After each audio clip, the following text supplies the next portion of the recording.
Halo semua, kembali dengan saya, dan kali ini saya akan memasang voltmeter sekaligus juga USB charging di R3 saya.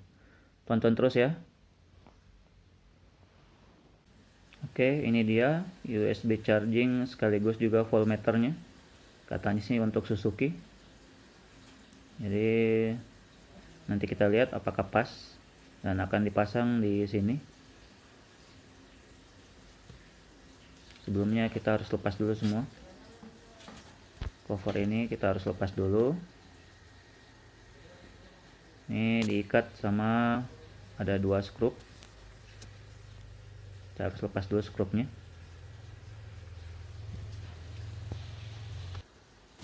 Oke, skrupnya sudah dilepas.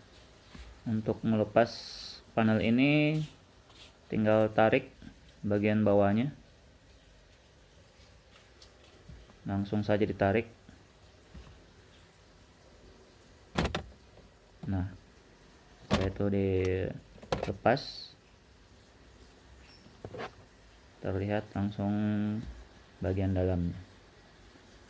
Oke, untuk melepas panel ini ditarik juga sama, tidak ada baut pengikat, cuma ditarik.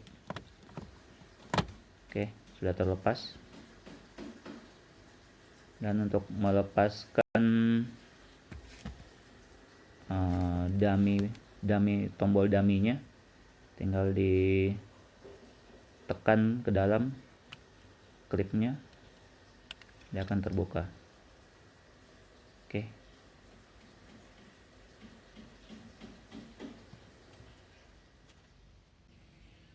Oke, ini dia posisinya saat terpasang.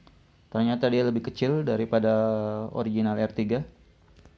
Jadi terpaksa dimodif sedikit. Saya ganjal di belakangnya atas bawah. Jadi tapi lumayan kelihatan rapi. Walaupun tidak terlalu rapi. Terus powernya ambil dari lighter. Oke, kita coba.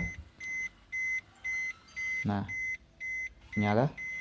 Posisinya sudah pas. Oke, lanjut. Oke, sebelum semuanya kita pasang kembali, kita coba dulu apakah port ini sudah berfungsi, apakah normal semua. Ingat selalu mencoba dulu sebelum dites dulu, sebelum semuanya dirapikan. Jangan sampai sudah rapi, terpasang semua tapi tidak berfungsi normal. Oke, kita lihat. Oke, dia normal, nyala, berarti mengisi. Kita coba yang satunya lagi. Apakah normal juga?